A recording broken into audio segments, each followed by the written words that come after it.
can all join palms and repeat after me. I take refuge in the Buddha.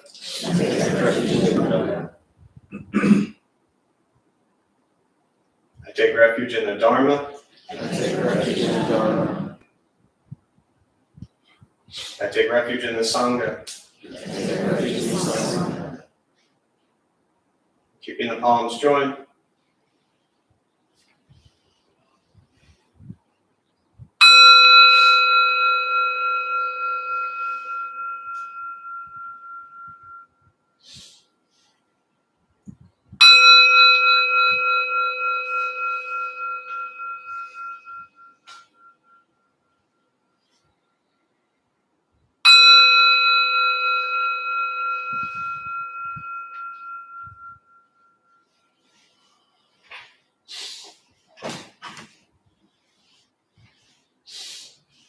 Put the palms down.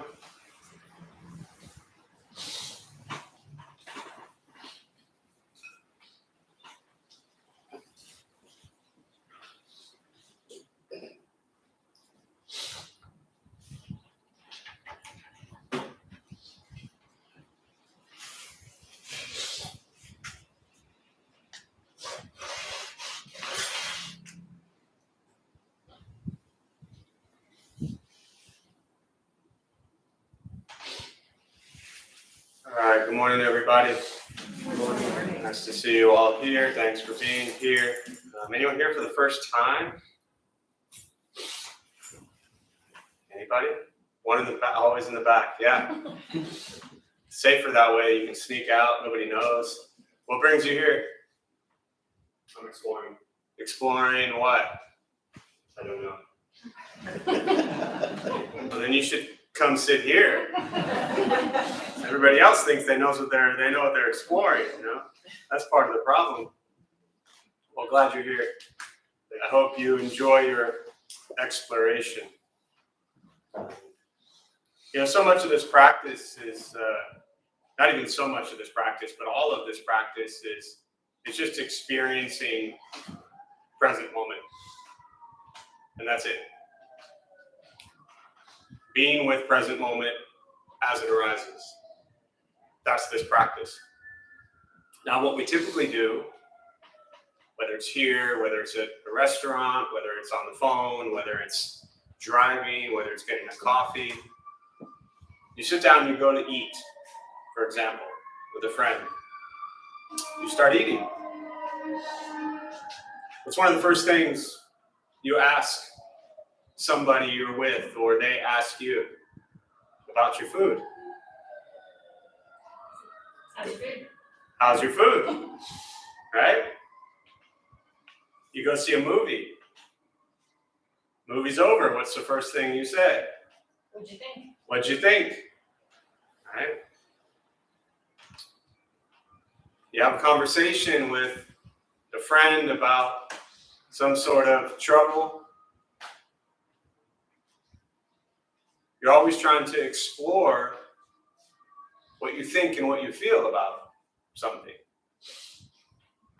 And in that moment of describing what the food tasted like or what you think the movie, you know, either pleased you or didn't please you, we're using a mind that is doing what? Judging. Did you say that also? You're 3 for 3. Yeah, all right, nice.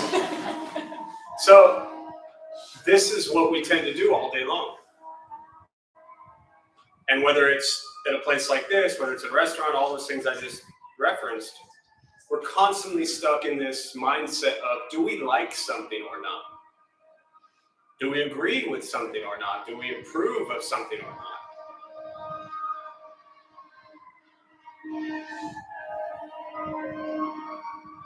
Are we okay with something or not? And what this means is we're dropping into this mind that begins to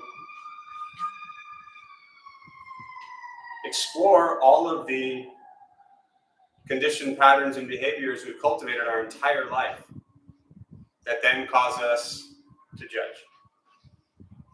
To experience each moment, when you're eating food, just eat.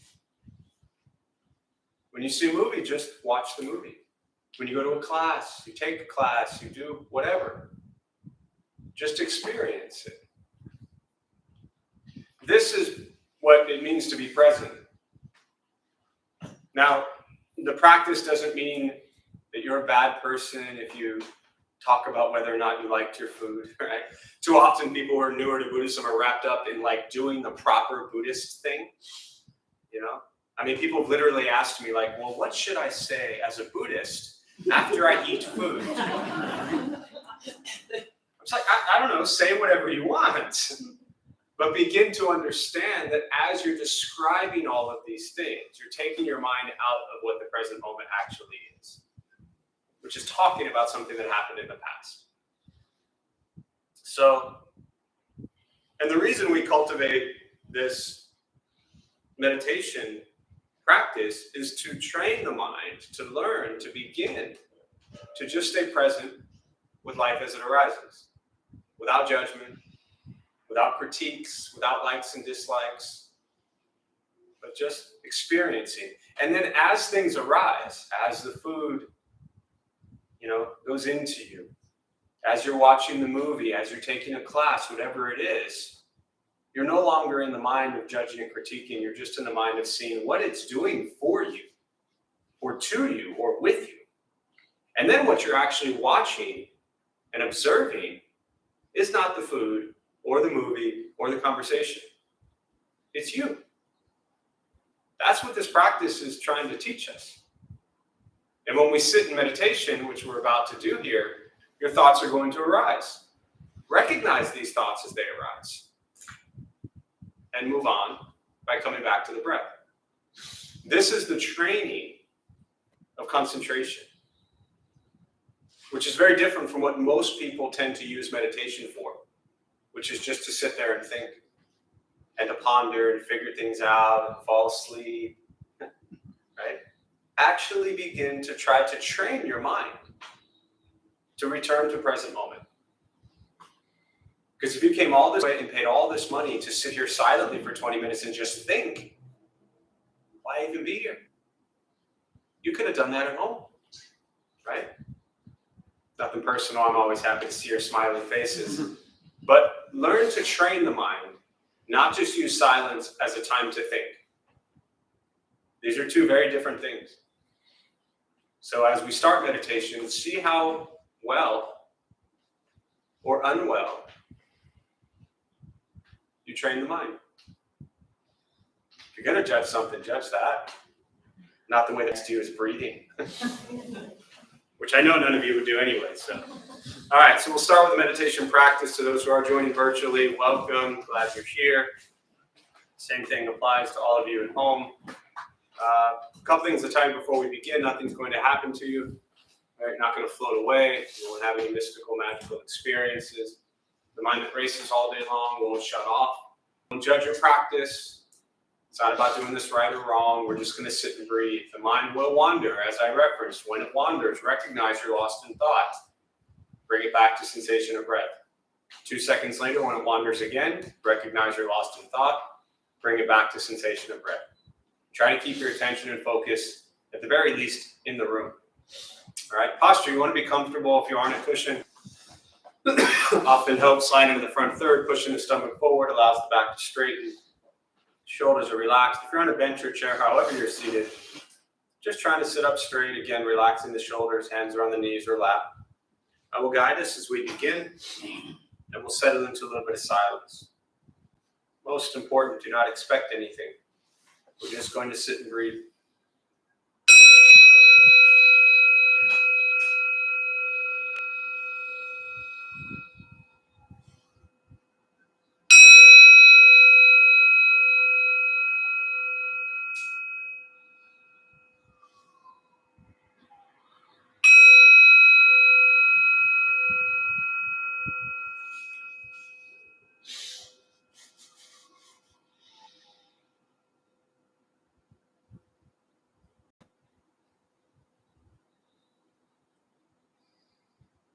Starting with your eyes closed if comfortable, or slightly open. Mouth is open or closed. We'll start with taking 3 deep breaths slowly.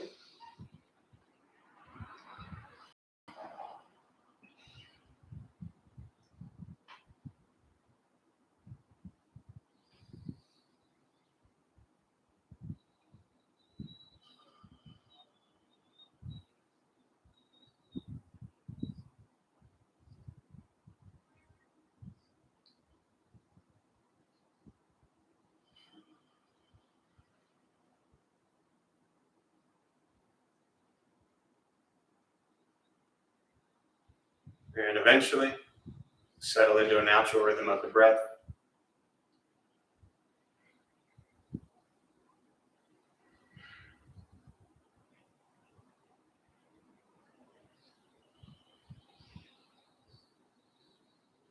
Noticing the mind as it wanders, jumping from thought to thought.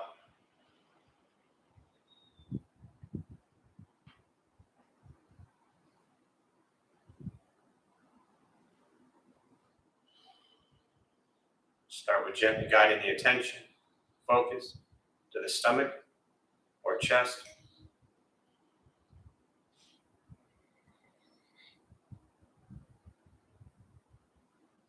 Breathing in, feel them rise.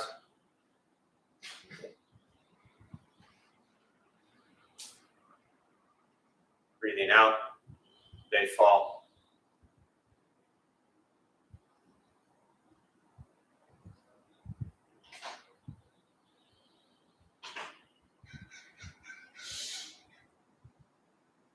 Simply continue this practice.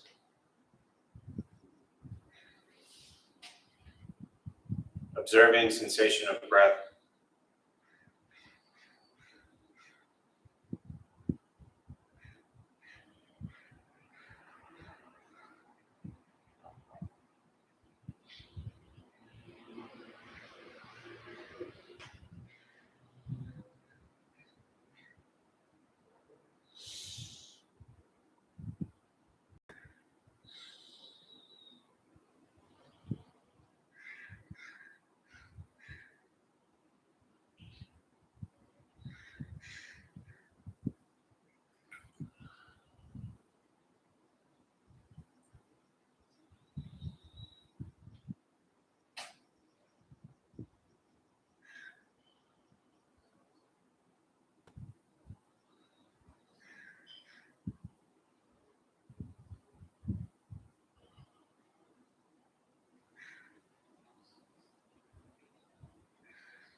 As the mind wanders, lost in thought,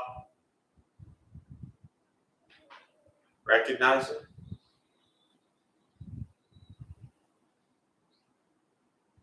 Release that thought. Return attention, focus to the breath.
Breathing in, follow breath in.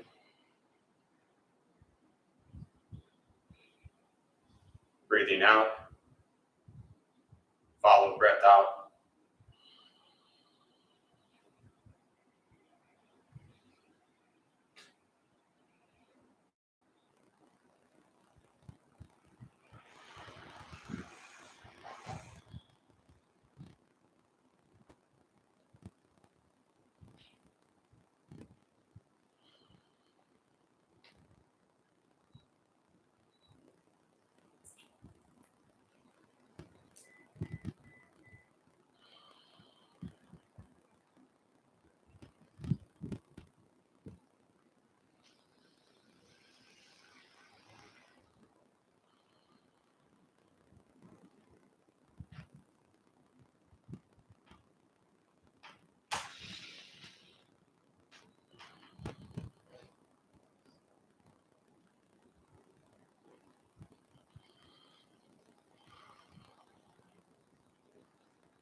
Learning to be comfortable in stillness,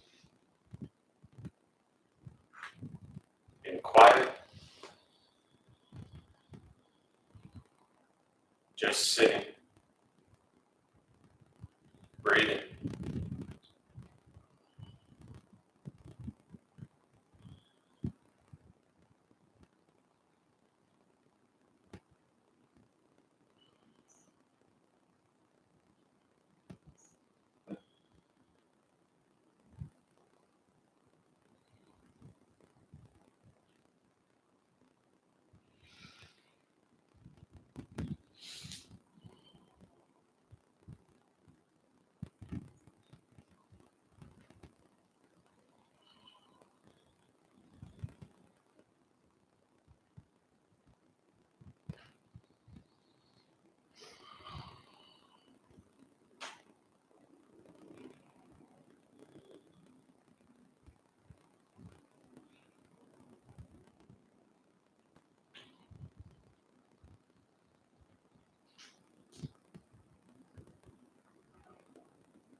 And with the body still, rested,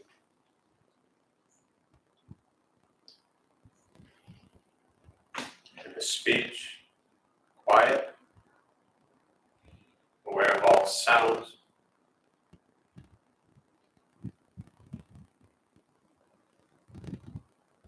the mind learning to settle.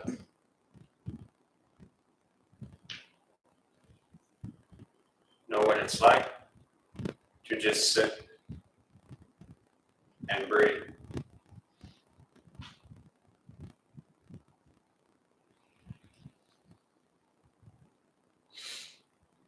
Knowing with each breath, there's nothing else to do.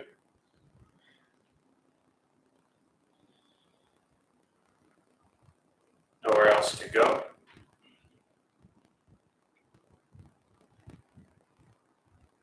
And no one else to be.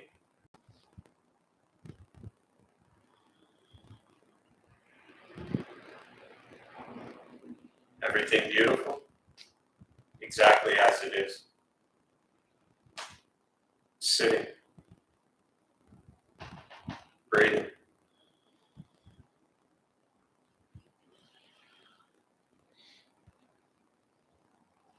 Once again, taking 3 deep breaths, slowly.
As you slowly open the eyes, slowly beginning to move.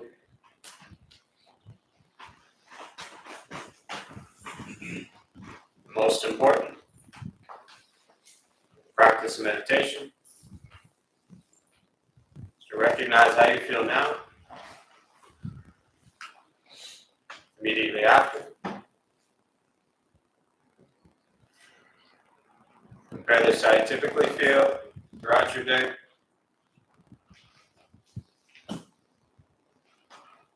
Recognize the difference, if there is one. Ask yourselves how you prefer to feel every day for the rest of your life.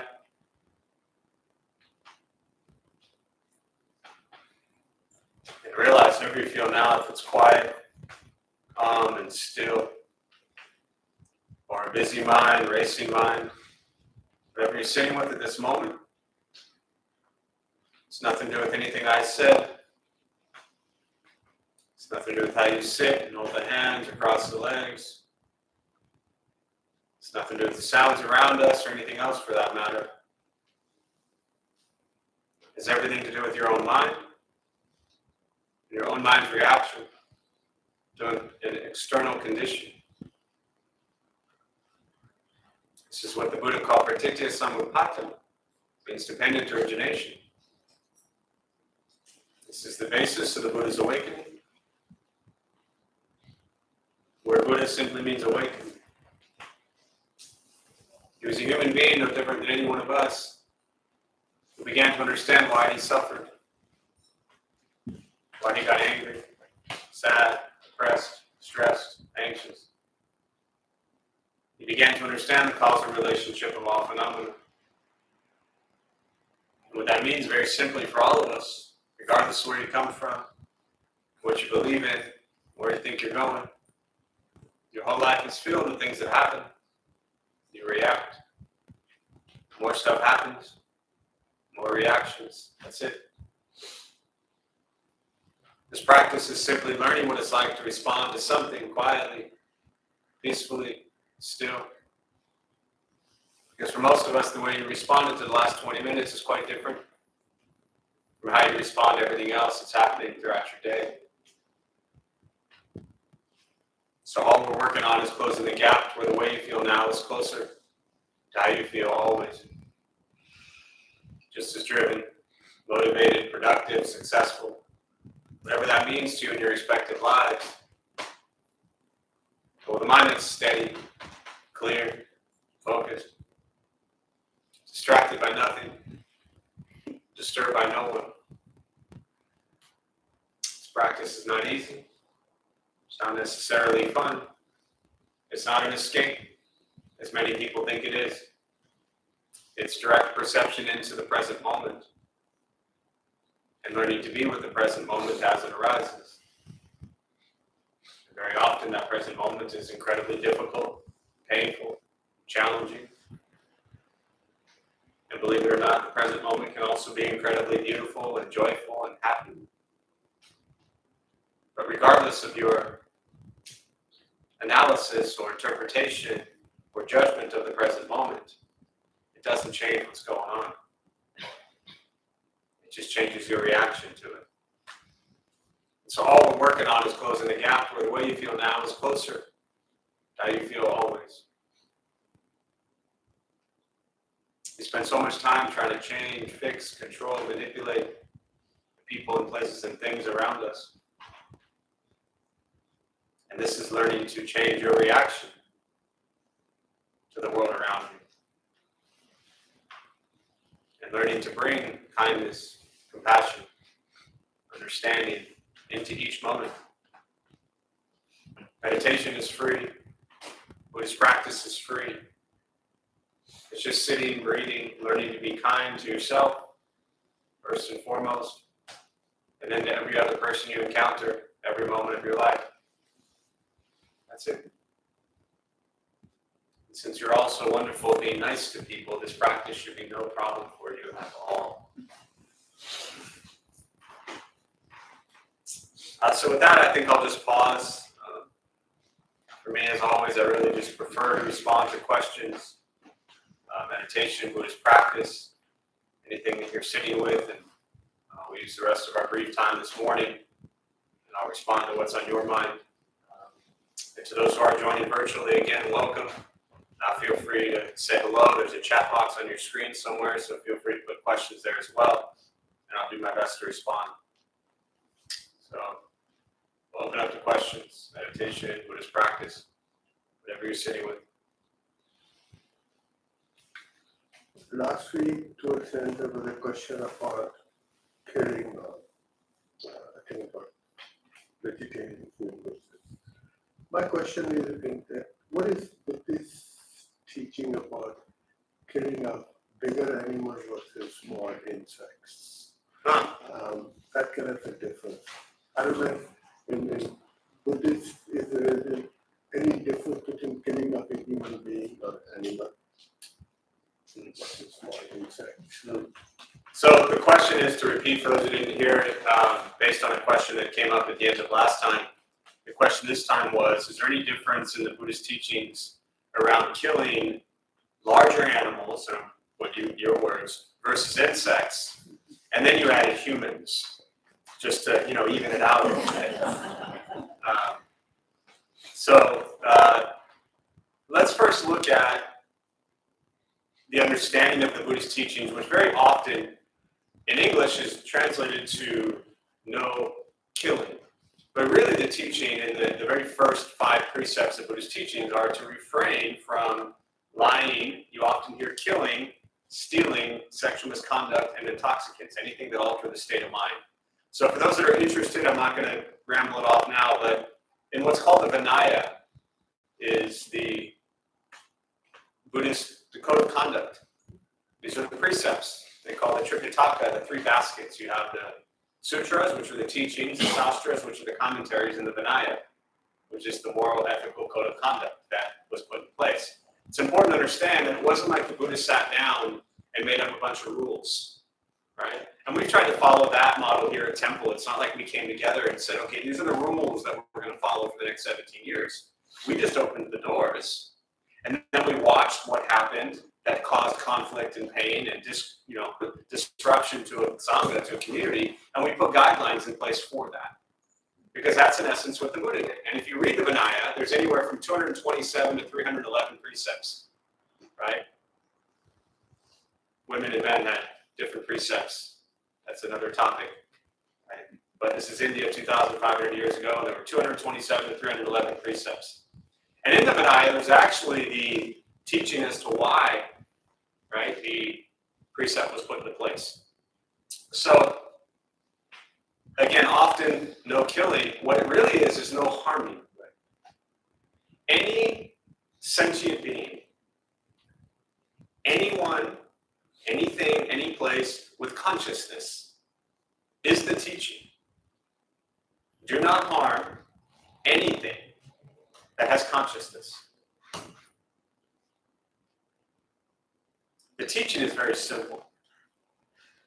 Our unenlightened minds want to justify it. Right?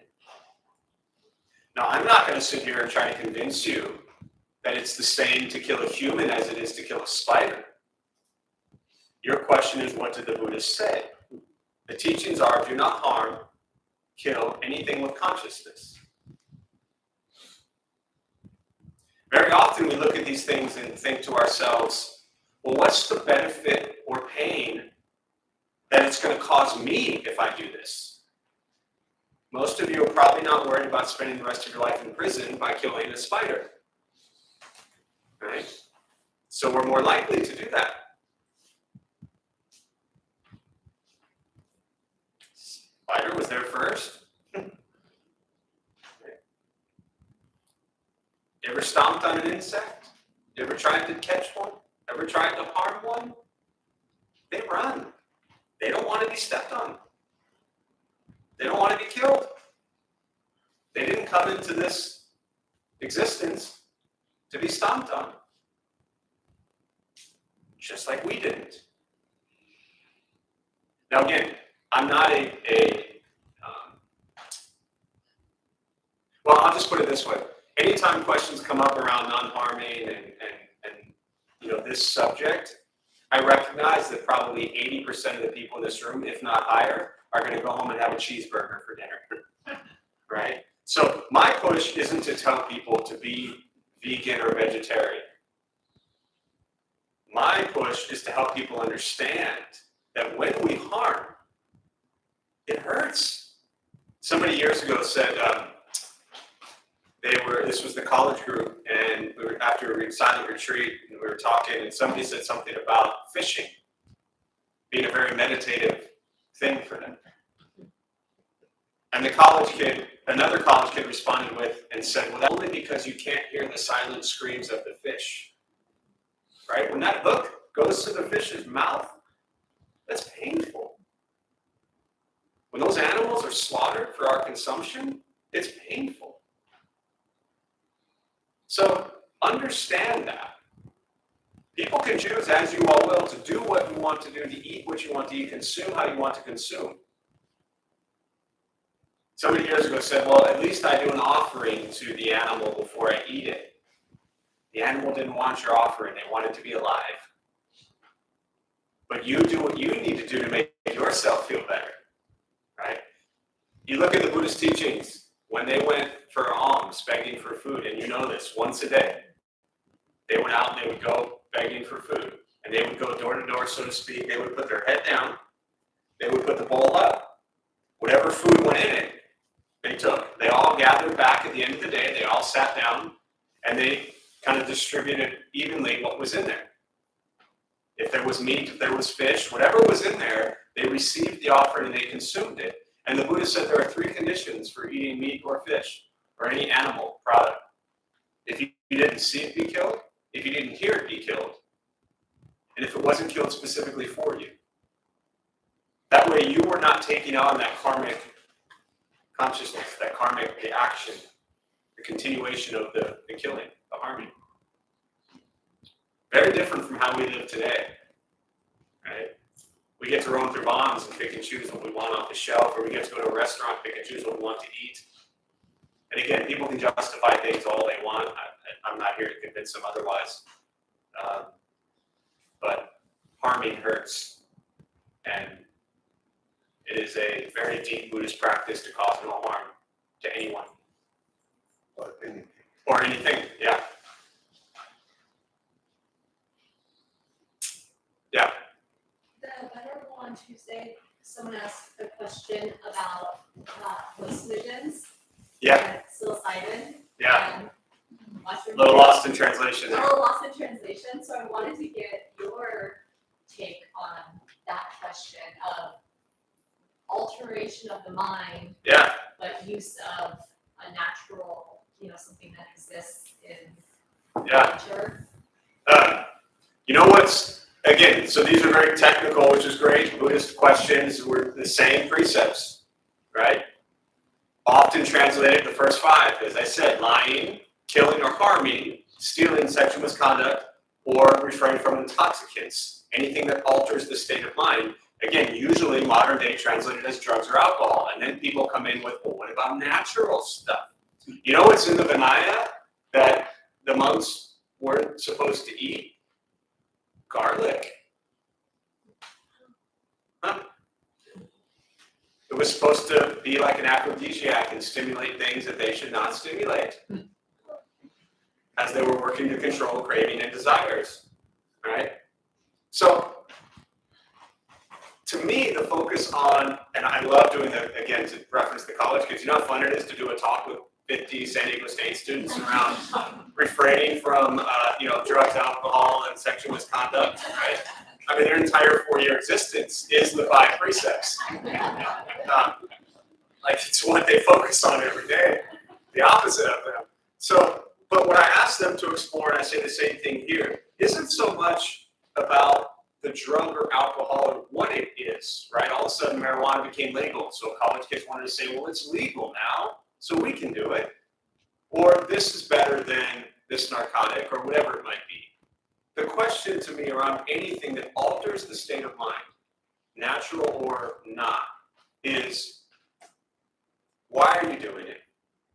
Could you stop? Meaning, is there an addiction that's happening? And how is it going to impact the rest of your life?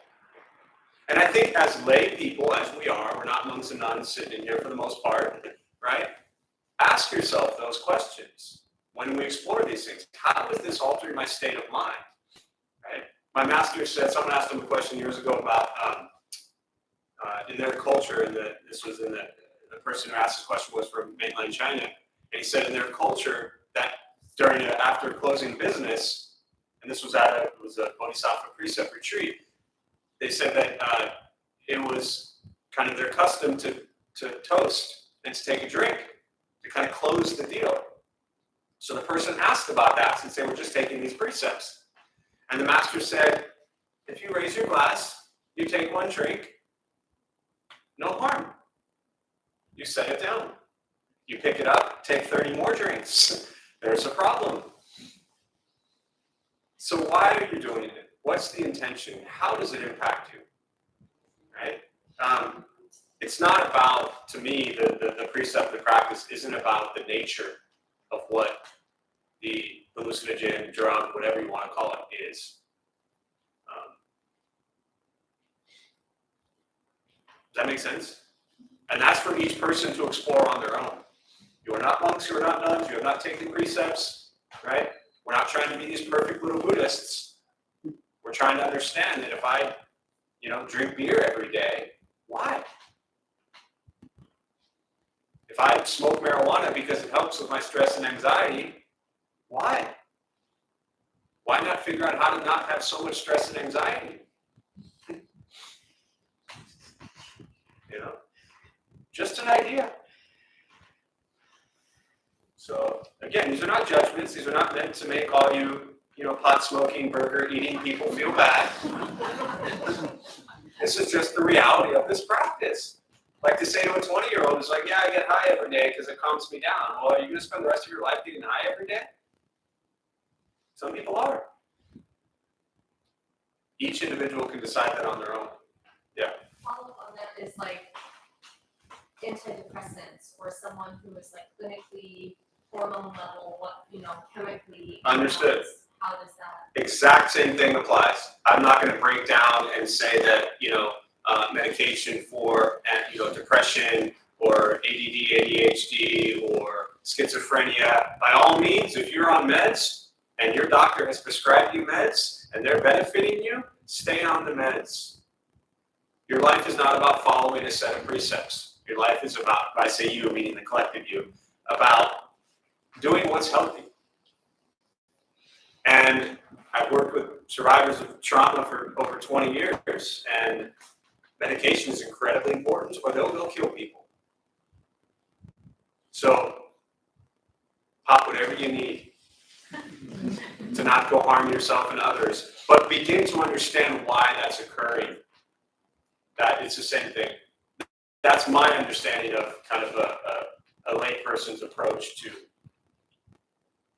intoxicants or anything that alters the state of mind. What's the intention behind it?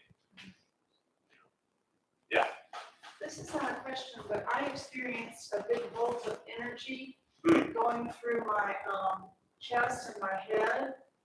I'm not sure what the feeling is. It was fearful, kind of. I wondered if anybody else has. It's just energy releasing. That's what it is. Sure. So, I was just pondering if I wanted to open it up to everybody to share what their experience is. But let me just say this first. Whatever you experience, that's your experience. Whatever somebody else experiences, that's their experience. Their experience doesn't have to match or equal yours. It doesn't make yours good or bad or right or wrong.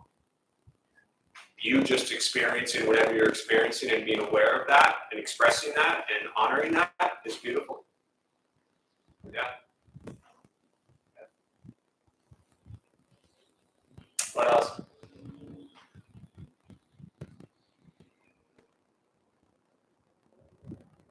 Going back to Drugs and alcohol. and vegetarianism, so I understand the teachings that you just mentioned, But the teachings, the precepts, the first one, at least at a cursory level. So many Buddhist cultures throughout the world have different lifestyles around vegetarianism, around vegetarianism, and so many eat meat, so many drink, and so many, so not around the teaching, but around the different cultures, like, do you have insight into why they interpret it differently, or, some of them are heavy drinking cultures, some of them are heavy meat cultures, but then you go to other ones and it's very, it's vegetarian culture. So, yeah. I'm letting you finish. I'm biting my tongue before I chop you off. Yeah. that would be harmful. Yes, I know. that, my dear friend, is why I was biting my tongue, which was also harmful to me. So I'm over too, right? I think that to answer your question, I'm not a purveyor, if that's even the right word, of every culture in the world. What I can tell you is, what does David do? I can't even tell you that.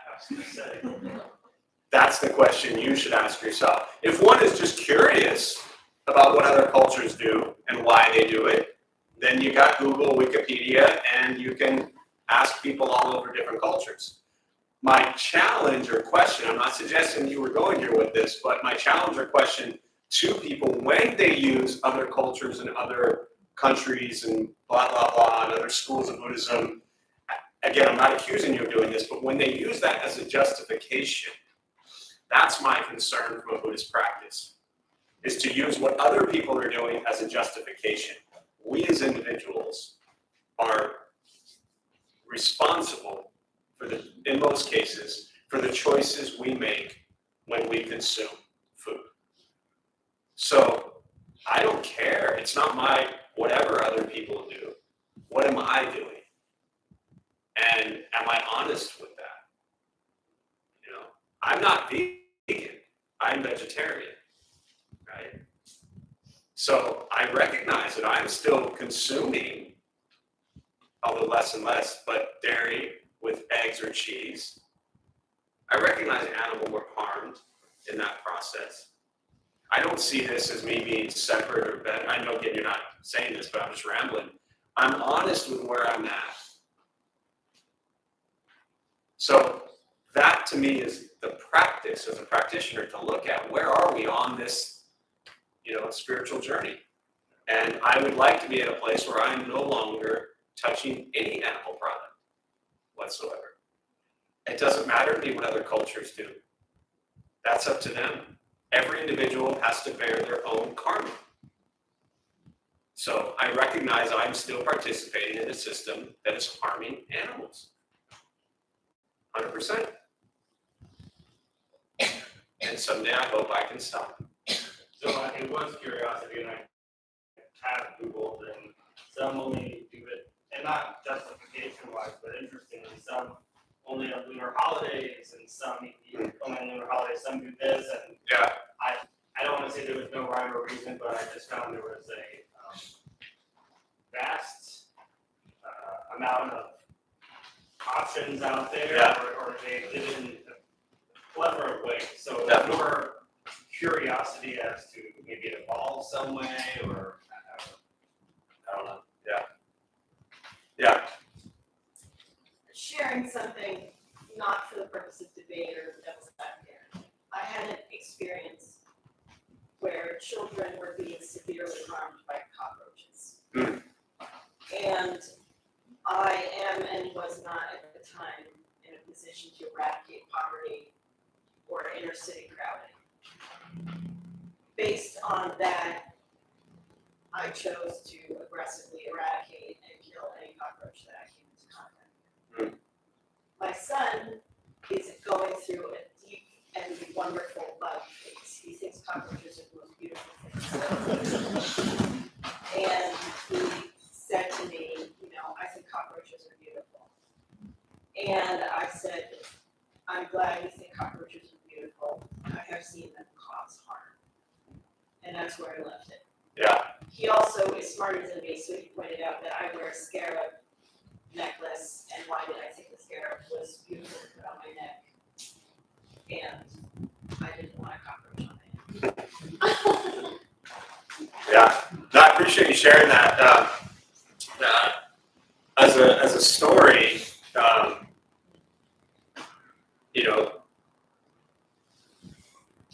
not this is somewhat irrelevant to your story. It's really to the whole thing, and as a way not at all to play devil's advocate or debate it, but just a story that came to mind when you shared that. Is that, and I've shared this before, like many things, but in what's called the Jataka tales, which is kind of like Aesop's fables, and they tell stories of the past lives of the Buddha, and they all have wonderful, beautiful teachings in them. So in the Jataka tales, and kind of historically throughout Buddhism, there is the story of the life of the Buddha, thus prior to being reborn as Siddhartha Gautama. So here's this child out there, 12, 14 years old, something like that, playing with a bunch of friends. And the child comes across a mother bear. And the mother bear has all her cubs with her. And the mother bear is incredibly malnourished. And going to die, which would mean she wouldn't be able to care for and feed the cubs. So what this child does is he tells all his friends to go get help and to go, get people. So they all leave. You know what the child does? Feeds himself to the mother bear. So the mother bear has enough nourishment to then feed her cubs. The very next life, this child was reborn as Siddhartha Gautama, who became the Buddha. So Just understand your intentions of why you're doing things. The danger with all of the precepts, especially for lay people, is that when we get into, and so many people in this room, were raised with this idea of right versus wrong. Do this, you're going to that place. Do that, you get to go to that place. Right? I'll leave all the religious stuff out of it. This is not how the precepts work. The precepts are not a judgment. It's not about do this and you're the good Buddhist and do this and you're the bad Buddhist. The question is understand yourself, why you do things, and the impact it has. And that's for each individual to ask themselves, not to judge yourselves from your actions, but to ask, why am I doing it and what's the impact? So, what else? There was another hand. No, good. Other questions? Yeah. How, this is something that I struggle with, this being stuck in a sense of black and white thinking, right or wrong, making judgments on what I need, what's good for me, because what you just said about being raised in a very categorical or dualistic environment really resonates. Of course, I found meditation's a really good way to kind of move out of this black and white thinking and not evaluating the experience. I'm wondering about ways to carry that into the rest of my life and being less, Sure. black and white on myself. Yeah, you've probably heard me say this, but have you heard my sock example? My sock challenge? No? I don't think so. All right. Well, we're all going to pick on Sam today. Right? So, and for those of you who haven't heard this, I think this is, often people ask for like the advanced teachings of Buddhism. This is the advanced teaching. I'm pretty sure there's a sock sutra out there somewhere.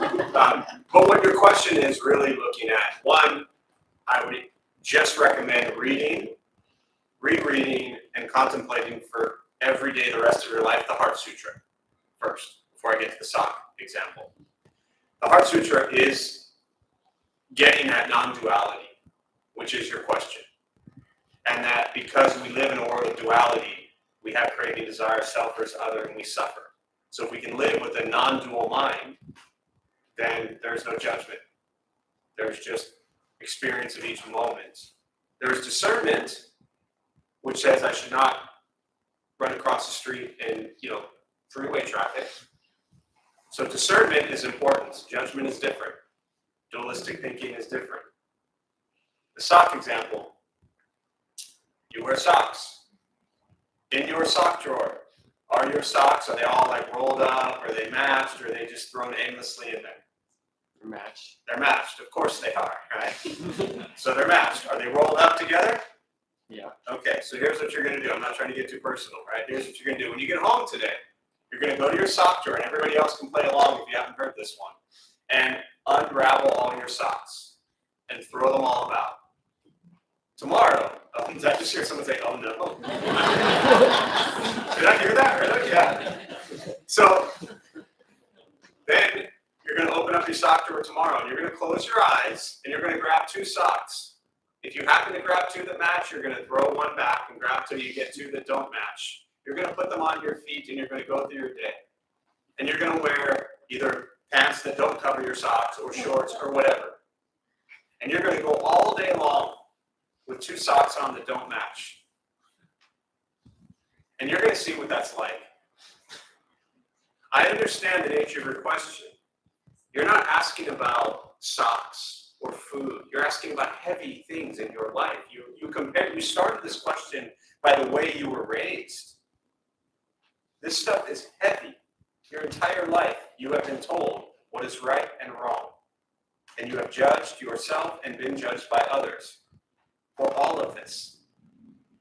What this practice of non-attachment and this non-dual mind that we want to create is cutting through all of these conditioned ways of thinking that tell us that socks are supposed to match.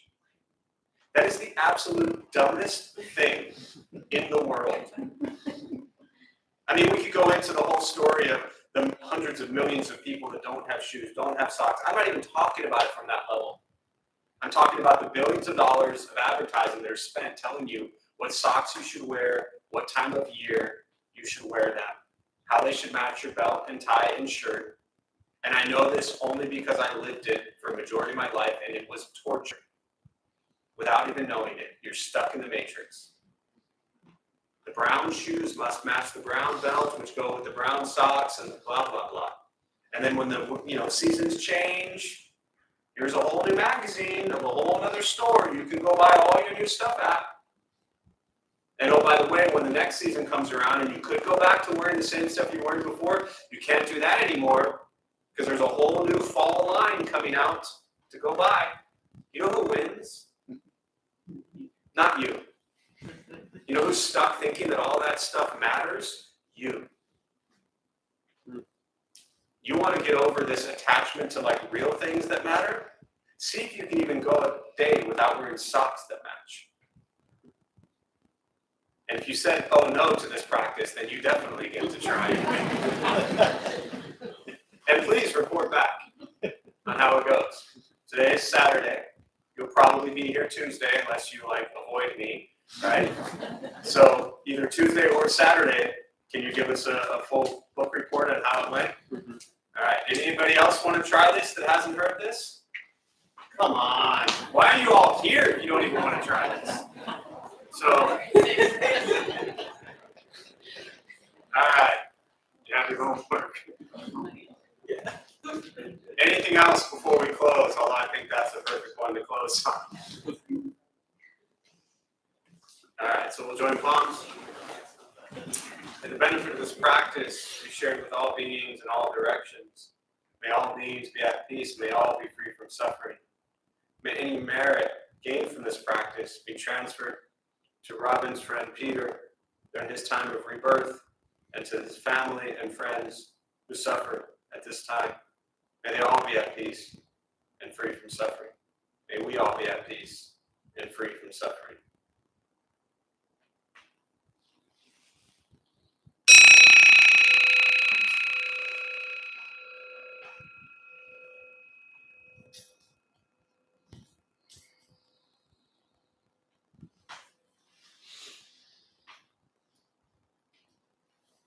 All right, a few quick announcements before you all head out. Thanks for being here. My name is Jeff. I'm the Dharma Bum.